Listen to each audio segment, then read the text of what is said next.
इंसानियत जे सलाहियत खां को बि कमु कोन वरितो आहे। ॿार खणंदा, हर काहींदा, पोखूं कंदा, अहिड़ी तरह सां वक़्तु गुज़ारींदा। ॿिया उहे इंसान आहिनि जो पंहिंजे इन हैवानियत खे इंसानियत जे सलाहियतुनि सां कंहिं न कंहिं हद ताईं आबाद था कनि। इंसानियत में ज़ाती सलाहियतूं ही आहिनि त हुननि खे जेका बि काइनात में तकवीन आहे ऐं शयूं जुड़ियल आहिनि, हवा, बाहि, पाणी, मिटी ऐं इन्हनि जा तसरफ़ात पंहिंजे हैवानियत जे नफ़े लाइ इंसानियत खे इस्तेमालु करे अहिड़े क़िस्म जूं शयूं बणाइनि जंहिं ज़रिए इंसानियत खे सुख ॾियनि। कारीगरीअ जा कम ऐं सुनतूं, हिरफतूं, इन नमूने जा माण्हू हुननि आम इंसाननि खां कुझु मतबरो नज़र ईंदा। इन्हनि जी महिनत जी क़ीमत बि वॾी हूंदी। ॿियो नंबर माण्हुनि जी ज़िंदगी गुज़ारण जो इहो आहे।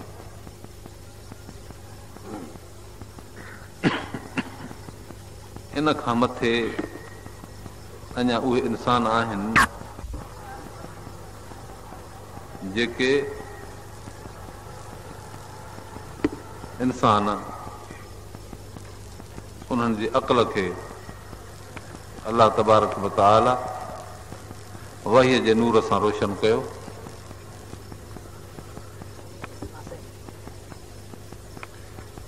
वहीअ जे नूर सां उनखे अॼु अक़ल खे अलाह ताला रोशन कयो आहे। अक़ल बमंज़िले हिकु रोशन अखि जे आहे। अखि में नूर थिए थो, मगर उन अखि खे बावजूदि इन नूर ऐं रोशनीअ जे जेका उन जे अंदर में समायल आहे, ॿाहिरां रोशनी खपे थी। बत्तीअ जी रोशनी, सिज जी रोशनी, चंड जी रोशनी, सितारनि जी रोशनी हुजे त पोइ अखि उन रोशनी आहर कमु कंदी, न त वेझे वारी शयूं बि कोन ॾिसंदी। को सामान टपड़ किरी पवंदुसि त उन ते नज़र न पवंदी, हथनि सां ॻोल्हे खणे त जुदा ॻाल्हि आहे। सुईअ जे पाखे में धाॻो विझणु नामुमकिन ऊंदा ही राति में, हालांकि अखियूं अथसि, उन्हनि में नूर बि आहे। चइबोसि त धाॻो विझ, अखियुनि जो अथे ई, हू चवंदो रोशनी कान्हे। तंहिंजी माना हिननि अखियुनि खे ॿाहिरें नूर जी ज़रूरत आहे। जॾहिं असांजे अखियुनि जो नूर उन नूर जे कुल्हनि ते चढ़ी ऐं हलंदो त पोइ कमु कंदो। ॿियनि अहिड़ीअ तरह सां इंसान जो अक़ल अखि वांगुरु रोशन ऐं मुनवर आहे, पर जेसिताईं वहीअ जो नूर न मिलियो अथसि त तेसीं ताईं उन ऊंदहि में आहे जीअं अखि ऊंदहि में कमु न करे सघे ऐं अंधी हुजे। वहीअ खां सवाइ सारे दुनिया जा अक़ल अंधा आहिनि। यूरोप अंधो आहे, फ्रांस अंधो आहे, चीन अंधो आहे, जापान अंधो आहे। जेके बि क़ौमूं वहीअ सां तालुक नथियूं रखनि, मुस्लमान हुजनि या काफ़िर हुजनि, उहे अंधा आहिनि। ॻाल्हि सम्झ में आई की न आई? इहो वही जिन शख़्सनि ते नाज़िल थिए थो उन्हनि खे अंबिया थो चइजे। जेके शख़्स इन वहीअ जे पुठियां लॻी हलनि था उन्हनि खे हामिल उन वहीअ जो चइजे थो ऐं उम्मत करे थो चइजे। अलाह ताला फरमाए थो, कुन तुम ख़ैर उम्मतिन उख़रिजत लिन्नास। हिन उम्मत खे अलाह ताला ख़ैर बणायो, ॿी कंहिं उम्मत खे ख़ैरियत जो शरफ़ न आयो। ख़ैरियत आहे वही में। नबी अकरम सल्लल्लाहु अलैहि वसल्लम ख़ैरुर रसूल, उम्मत थी ख़ैर उम्मा। हुज़ूर अनवर सल्लल्लाहु अलैहि वसल्लम जी ख़ैरियत इन करे थी जो सभिनी अंबिया खां अज़मत वारा। हिन उम्मत खे ख़ैरियत इन करे मिली जो उहो वही ख़ैरुर रसूल जो हे इस्तेमालु कंदा, ॿिए कंहिं वहीअ जी हाणे ज़रूरत कान्हे। तंहिं करे हे पंहिंजे अक़ल जे ज़रिए उन वहीअ खे सम्झंदा, फिक्री क़ुवत सां परे परे ताईं हिननि जा ज़हन पहुचंदा।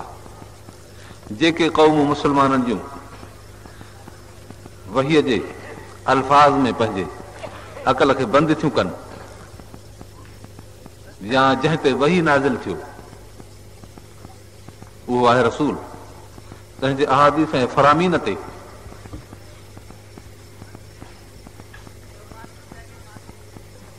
रही ऐं ज़िंदगीअ खे गुज़ारनि था, उन्हनि बि पंहिंजे अक़ल खां कमु न वरितो। तंहिं करे क़ुर पाक ऐं हदीस पाक जे अंदरि उनखे अक़ल सां सम्झण जी सख़्तु ज़रूरत आहे। हिन खे चइबो आहे मुजतहिद इंसान, जेको पंहिंजे फिक्री क़ुवत सां अलाह जे क़ुर खे सम्झी सवें मसाइल बयान सम्झी सघे। ऐं उन मसाइलनि सम्झण लाइ कंहिं हद ताईं इंसान खे पंहिंजे अमाल जी सफ़ाई जी ज़रूरत आहे। अमल जेके बि बयानु थियल क़ुर पाक में आहिनि उन्हनि ते मिन व अन अमल करण सां इंसान जे क़ल्ब में सफ़ाई ईंदी। उन सफ़ाईअ सां नूर क़ल्ब में वेहंदो, जितां पोइ हू वहीअ खे सम्झी ऐं केतिरे क़दुरु ॻाल्हियूं परे परे जूं ऐं मसाइल उन में सम्झंदो। इंसान जा 4 तबिका थिया। हिकिड़ा हैवानी ज़िंदगी था गुज़ारनि, ॿिया इंसानियत जूं कुझु सलाहियतूं इस्तेमालु कनि ऐं अक़ल खे इस्तेमालु कनि, ऐं टियां उहे माण्हू जिन ते वही नाज़िल थियो अंबिया कराम। चोथां उहे शख़्स जेके वहीअ में फ़िक्र करे पंहिंजे अक़ल खे उन वहीअ सां मुनवर बणाइनि।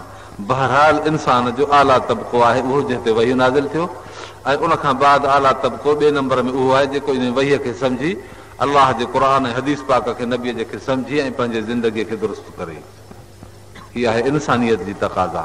असां हैवाननि खां इम्तियाज़ इन दर्जात में रखूं था। हिकु मादियाती तरक़ी आहे जंहिंमें असां हैवाननि खां इम्तियाज़ रखियोसीं, ॿियो रूहानी तरक़ी आहे जंहिंमें असां हैवाननि खां इम्तियाज़ रखियोसीं। मगर मादियाती तरक़ी जीअं त महदूद हुई, दुनिया जे हिन चौधरी खां मथे न टपंदी हुई, तंहिं करे उहा तरक़ी असांजो इंतिहाई मक़सदु न आहे। असांजो मक़सदु आहे उहा तरक़ी जेका रूहानी तरक़ी आहे, जो हिन दुनिया खां कढी असांखे आख़िरत जे जहान में दुरुस्त ज़िंदगी ते पहुचाए। नाराए तकबीर। हीअ आहे मुस्लमान जो प्रोग्राम।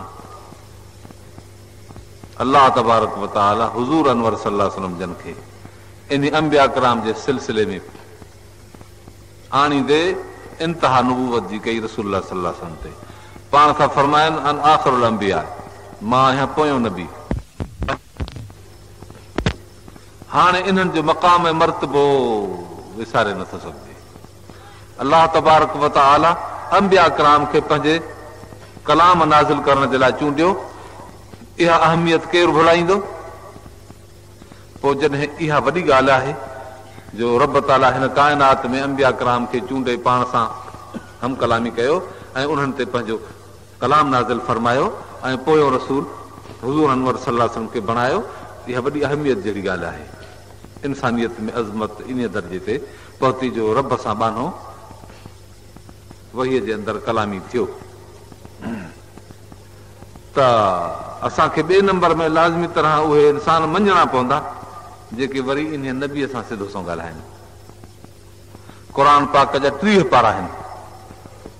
30 पारनि में इन क़िस्म जे शख़्सनि खे साराहियो वियो आहे। किथे बि सहाबा कराम जे मथां क़ुर पाक तनक़ीद न कई आहे, न की तनक़ीस कई आहे। हितां असां पाण तारीफ़ कई अथसि। असां सम्झूं था त क़ुर शरीफ़ जो जेको रवियो आहे अलाह जे वहीअ जो रवियो आहे, अंबिया कराम खां बाद अज़मत साहबा कराम उन जे संगत खे ॾिए थो।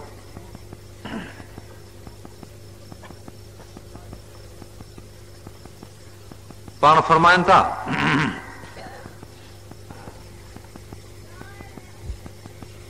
त मुंहिंजो मिसाल आहे ऐं मुंहिंजे आल जो मिसाल आहे जहिड़ी तरह किश्ती हुजे नूह अलैहिस्सलाम जी। मरकिब नजा, जेको इन ॿेड़ीअ ते चढ़ियो सो कामयाब वियो। मलम जरकब, जेको न चढ़ियो हलक। फरमायो त मुंहिंजो मिसाल, मुंहिंजे आल जो मिसाल ऐं मुंहिंजे क़ुर जो मिसाल ईअं आहे जीअं हिकिड़ी किश्ती हुजे, नूह अलैहिस्सलाम जी ॿेड़ी तूफ़ान में आई, क़ौम जेका इन ते चढ़ी नूह अलैहिस्सलाम समेत बची वई। फरमायो त जेको बि मुंहिंजे इन क़ुर शरीफ़ जे किश्तीअ ते ऐं आल जे हिदायत ते सवार थी हलंदो दुनिया जे अंदरि त उहो ईअं कामयाब थी छुटी वेंदो ऐं जेको न चढ़ंदो त हलाक थींदो। मसइलो गौर जहिड़ो आहे। किश्तीअ ते जॾहिं माण्हू चढ़ंदो आहे, रातियूं थींदियूं आहिनि, अधु रातिनि जो पतो कोन पवंदो आहे, हथु न ॾिसे हथ खे, जेकॾहिं ककड़ थी वञे झुड़ थी वञे त किश्तियूं बंदि करे छॾींदा आहिनि त काॾे वञिजे। पर पोइ सितारा ज़ाहिर थींदा, कुतुब सितारो हूंदो, ऐथ तारो हूंदो, लुधा हूंदा या ॿिए क़िस्म जा सितारा हूंदा निखट, पोइ उन्हनि जे ज़रिए माण्हू हिकिड़े मुल्क खां ॿिए मुल्क ते किश्ती जी सिमत रखी हलंदो आहे। नबी अकरम सल्लल्लाहु अलैहि वसल्लम पंहिंजे आल खे त बणायो किश्तीअ जी मिसाल, पर जेसि ताईं उहा किश्ती कंहिं ख़ासि सिमत ते न हलंदी ऐं उहे किश्तीअ वारा जेके इन किश्ती में चढ़िया आहिनि जे उन किश्तीअ खे ख़ासि सिमत ते न हलाईंदा त बर्बाद थी वेंदा। पाण फरमाइनि त असां बि कनि नुजूम बि तुम मुंहिंजा साहबी अथव सितारनि जहिड़ा, जहिड़े सां तव्हां उन किश्ती जी सिमत लॻाईंदो हिदायत ते पहुचंदो। जेकर उन किश्ती खे बिना सितारनि जे हलाईंदो त तव्हां बर्बाद थी वेंदो। मालूम थियो त अहल बैत सां तालुक रखण में सहाबा कराम सां तालुक रखणु शर्त आहे। जे सिर्फ़ु अहल बैत सां तालुक रखी माण्हू हलंदो त उन ॿेड़ीअ वांगुरु गुमराह थी वेंदी जेका बिना सितारनि जे हलंदी आहे।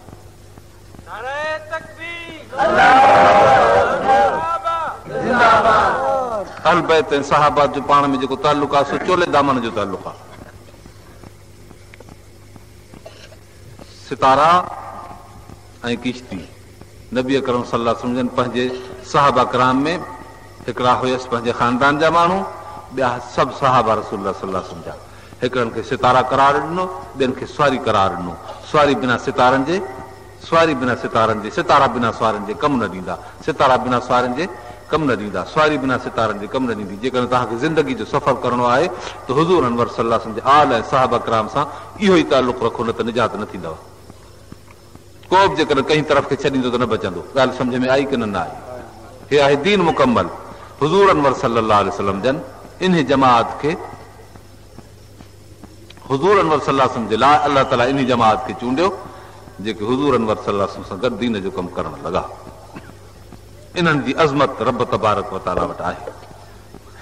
अलाह ताला क़ुर पाक में फरमाए थो,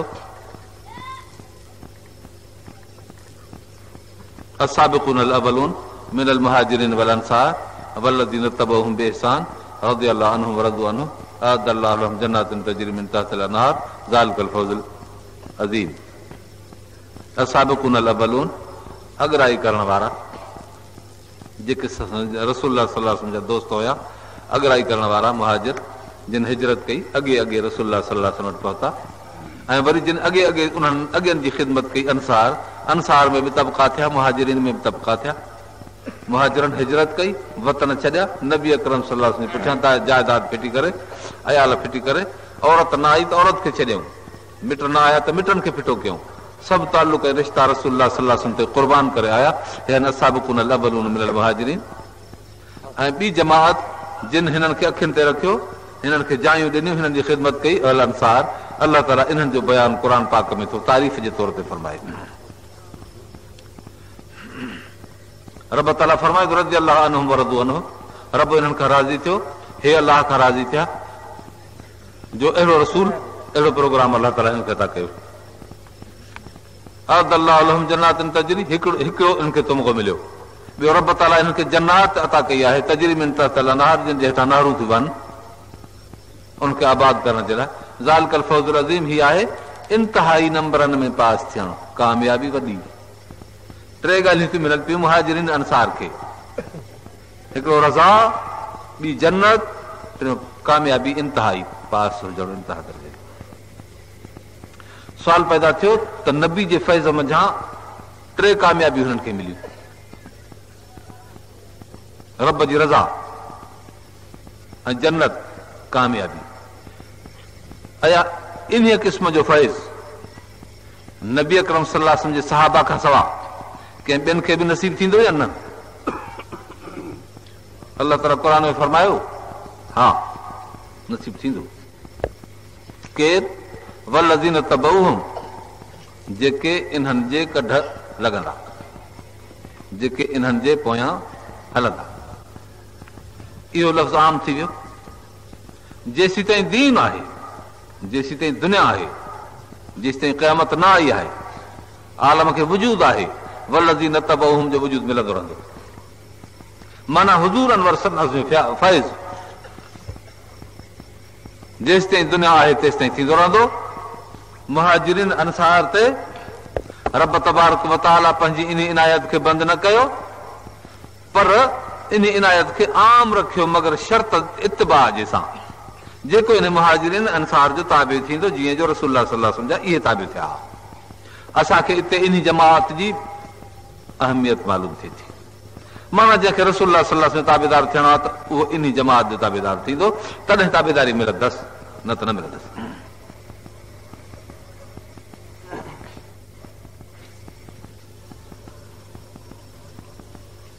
हुज़ूर अनवर सल्लल्लाहु अलैहि वसल्लम जे कमालात जो ज़ुहूर सहाबा किराम जे शख़्सियतुनि खां थियो, तरबियतुनि खां थियो। नबी अकरम सल्लल्लाहु अलैहि वसल्लम जन हिन काइनात जे अंदरि अल्लाह तबारक व तआला जे वहीअ जा मरकज़ हुया। उतां शाखूं फुटनि थियूं, तारूं निकिरनि थियूं, जीअं हिकु वॾे पावर हाउस जे मरकज़ खां तारूं निकिरंदियूं आहिनि।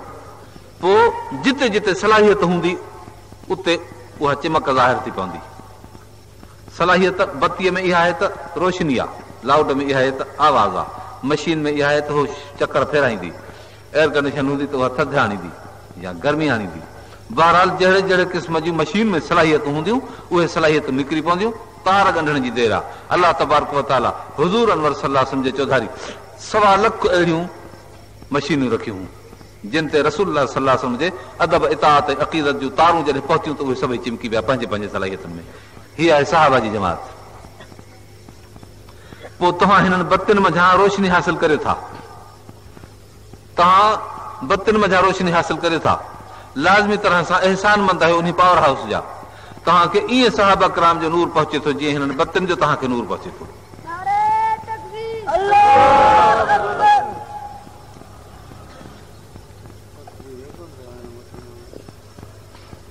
ॻाल्हियूं सम्झो, तकबीर हणबी आहे काफ़रनि सां जंग ते बॉर्डर ते बीही, तकबीरूं हिते न हणबियूं आहिनि त ॻाल्हियूं सम्झबियूं आहिनि। तकबीर हणणी हुजे जेकर मां न हणां, ज़रूरत कान्हे, ॻाल्हियूं सम्झो रुॻो। जॾहिं जंग थिए त पोइ उते बीही ऐं पोइ तकबीर हणिजो, नारे तकबीर। हिते जंग बंग कान्हे, हिते ॻाल्हियूं सम्झणियूं आहिनि। सलात पढ़ो रसूलुल्लाह सल्लल्लाहु अलैहि वसल्लम। अल्लाहुम्मा सल्लि अला सय्यिदिना मौलाना मुहम्मदिन नबिय्यिल उम्मी आलिहि वबारिक वसल्लिम अदद कुल्लि मालूमिन लक दाइमन अबदा वल्लज़ीना तबऊहुम बिइहसान। हाणे तव्हां हिते हिन कचहरी में वेठा आहियो, तव्हां हिननि बत्तियुनि सां एहसान जे तरीक़े सां वेठा आहियो।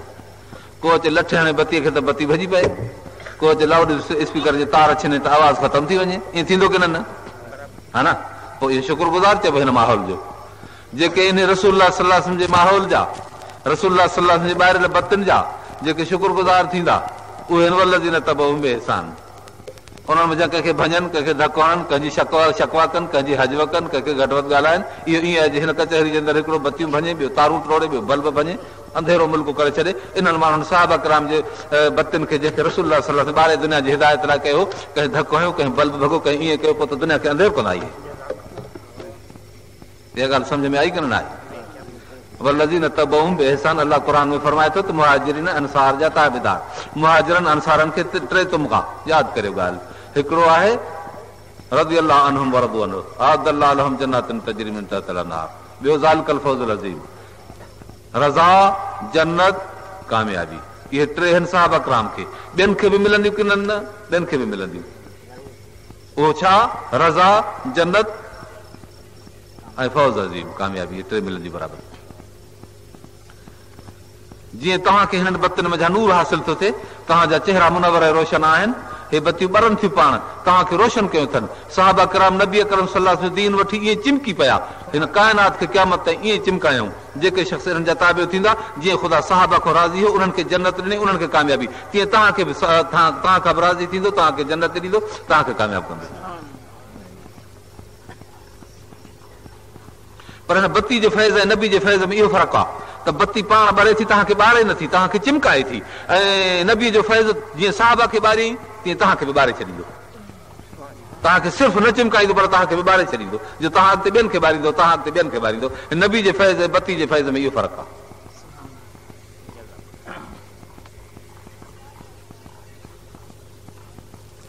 अल्लाह ताला तो फरमाए वमन युशाक़िक़िर रसूल मिन बाद मा तबय्यन लहुल हुदा व यत्तबि गैर सबीलिल मुमिनीन नुवल्लिहि मा तवल्ला व नुस्लिहि जहन्नम व साअत मसीरा।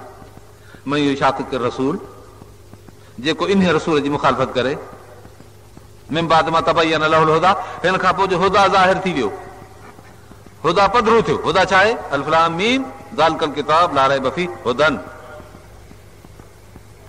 अल्लाह जे तरफ़ां आयो, लाम जिब्राइल अलैहिस्सलाम आंदो, मीम मोहम्मद रसूलुल्लाह सल्लल्लाहु अलैहि वसल्लम नाज़िल थियो। अलिफ लाम मीम छा आहे उहो? ज़ालिकल किताब, ही आहे उहो किताब, ला रैब फीह, हिन में को शक शुबहो कोन्हे। हुदन तमामु वॾी हिदायत आहे कंहिंजे लाइ? लिल मुत्तक़ीन, जेके ख़ुदा जो ख़ौफ़ रखंदा तिन खे। जेके ख़ुदा जो ख़ौफ़ न आहे तंहिंखे हिदायत किथे थींदी? त हुदन क़ुर जो नालो आहे, ला रैब फीह क़ुर जो नालो आहे, ज़ालिकल किताब क़ुर जो नालो आहे। अल्लाह ताला तो फरमाए मन युशाक़िक़िर रसूल, जेको इन रसूल जी मुखालफ़त कंदो, पर मिन बाद मा तबय्यन लहुल हुदा, हिन खां पोइ जो उन जे लाइ हिदायत ज़ाहिर थी, माना क़ुर पधरो थी वियो, पोइ थो करे मुखालफ़त रसूल जी। क़ुर जे ज़ाहिर थियण खां पोइ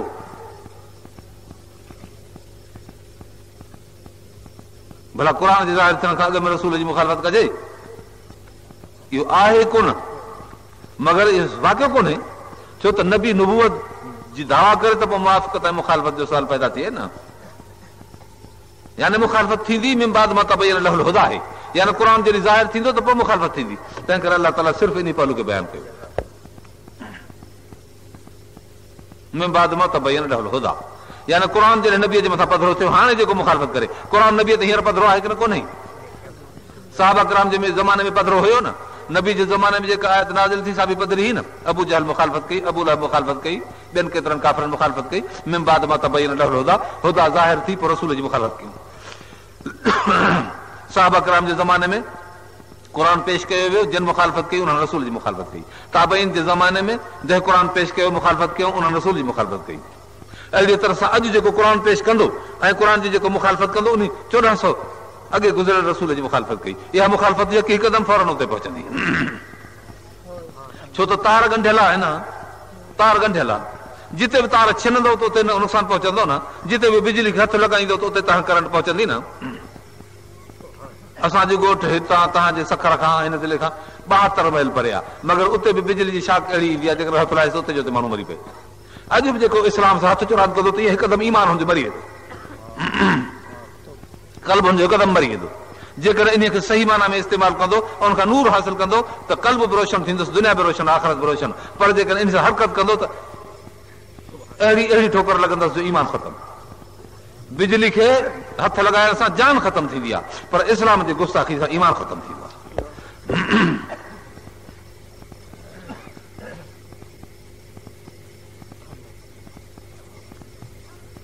अल्लाह ताला फरमाए थो मिन बाद मा तबय्यन लहुल हुदा व यत्तबि गैर सबीलिल मुमिनीन। पोइ हिते भला हुनजे लाइ कहिड़ी सज़ा आहे, गौर कजो। अल्लाह ताला फरमायो मन युशाक़िक़िर रसूल, जेको इन रसूल जी मुखालफ़त करे क़ुर जे ज़ाहिर थियण खां पोइ, नुवल्लिहि मा तवल्ला व नुस्लिहि जहन्नम व साअत मसीरा। टे ॻाल्हियूं हिते बि, नुवल्लिहि मा तवल्ला व नुस्लिहि जहन्नम व साअत मसीरा। मथे टे ॻाल्हियूं मां करे आयुसि, हिते टे ॻाल्हियूं क़ुर ॿुधायूं, हुते बि टे ॻाल्हियूं ॿुधायूं। जाॾे मुंहुं कयो अथई ओॾा पुठीअ खां धिको ॾींदासीं, नुस्लिहि जहन्नम, ऐं हुनखे जहन्नम में वञी ठोकींदासीं। साअत मसीरा, बुछड़ी अथसि जाइ फिरण जी, यानी रज़ा बि न रही, जन्नत बि न रही, फौज़ अज़ीम बि न थियो। साअत मसीरा, बुछड़ी अथसि जाइ, आहे कामयाबु आहे उहो। टे ॻाल्हियूं टिनि सां मिलायो।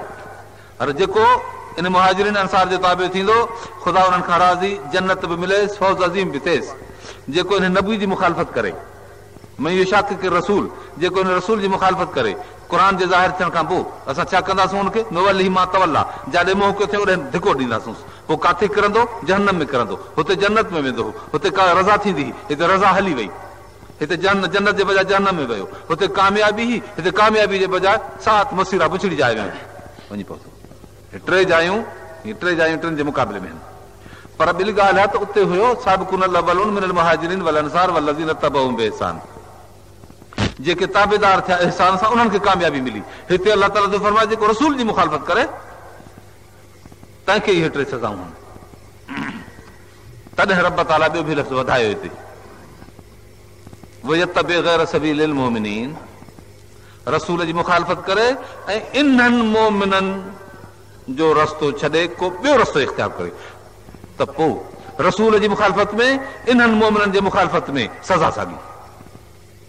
रसूल जी मुखालफ़त करे मुस्तक़िल तरह इन्हनि मोमिननि जी कहिड़ा कहिड़ा मोमिन असाबिकूनल अवलून मिनल मुहाजिरीन वल अंसार वल्लज़ीन तबऊहुम बिइहसान। इहे टे जमातूं, हिकिड़ा मुहाजिर, ॿिया अंसार, टियां क़यामत ताईं इन्हनि जा ताबेदार। जेको इन जमात जी मुखालफ़त कंदो उन्हनि खे असां उहा सज़ा ॾींदासीं जेका रसूल जे मुखालफ़त खे सज़ा ॾींदासीं। तंहिं करे नुवल्लिही मा तवल्ला व नुस्लिही जहन्नम वसाअत मसीरा, सज़ा अलाह ताला गॾे सभिनी जी ॿुधाई आहे। ईअं न फरमाई त रसूल जे मुखालफ़त जी सज़ा हिकिड़ी आहे ऐं जेके बाद में मोमिननि सालिहनि जी मुखालफ़त कंदा उन्हनि जी सज़ा जुदा बयान न कई, पर इन्हनि सभिनी खे गॾे मथे करे पोइ फरमाई त सज़ा साॻी आहे। रसूल जे मुखालफ़त जी ऐं संदसि ताबेदारनि जे मुखालफ़त जी सज़ा साॻी आहे। हितां सम्झ में आयो त इस्लाम नबी जे ताबेदारनि खे एॾी इज़त ॾिनी जो नबी जे बेफ़रमान जी सज़ा बि साॻी, नबी जे ताबेदार जे बेफ़रमान जी सज़ा बि साॻी। ऐं हिते लफ़्ज़ थो ॻाल्हाए वयतबि गैर सबीलिल मोमिनीन, इन्हनि मोमिननि जे रस्ते खे फिटो करे। गैर सबीलिल मुहाजिरीन, गैर सबीलिल अंसार, गैर सबील लिल्लज़ीन तबऊहुम बिइहसान, ईअं छो फरमाई? मुहाजिरनि जो रस्तो फिटो करे, अंसार जो रस्तो फिटो करे, इन्हनि जे ताबेदारनि जो रस्तो फिटो करे। इहे लफ़्ज़ न अलाह ताला बयान फरमाया, पर फरमाई वल्लज़ीन तबऊहुम बिइहसान बि न फरमाई, वयतबि गैर सबीलिल मोमिनीन अल मोमिनीन फरमाई। छो त अल मोमिनीन अलाह ताला उन्हनि खे थो फरमाए जेके मुहाजिर आहिनि, जेके अंसार आहिनि, जेके इन्हनि जा क़यामत ताईं ताबेदार आहिनि, इन्हनि सभिनी खे अल मोमिनीन जो हिकिड़ो लफ़्ज़ शामिल आहे, जामियो आहे। तंहिं करे अलाह ताला हिते अल मोमिनीन फरमायो त जीअं सम्झ में अचे त मुखालफ़त साहब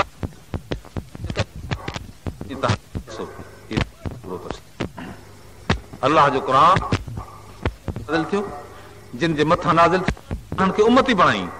पोइ जेकर नबी जे ज़माने में हा त उन्हनि खे सहाबी कई, पोइ जे नबीअ जे पुठियां हलिया त उन्हनि खे मुहाजिर कई, जिन उन्हनि जी इज़त कई उन्हनि खे अंसार बणाई, जिन उन्हनि जी ताबेदारी कई तिन खे वल्लज़ीन तबऊहुम बिइहसान ते अॼु फर्माबरदार सालिह कई। ऐं अलाह तबारक व तआला उन्हनि सभिनी जी अक़ल खे वहीअ सां रोशन कयो। ऐं इंसानियत जो ॿियो आला दर्जे जो तबिको इहो आहे त क़ुर में फ़िक्र करे ऐं सोचे। जिन क़ुर में न फ़िक्र कयो, न सोचियो, उहे हिकदमि किरी पिया।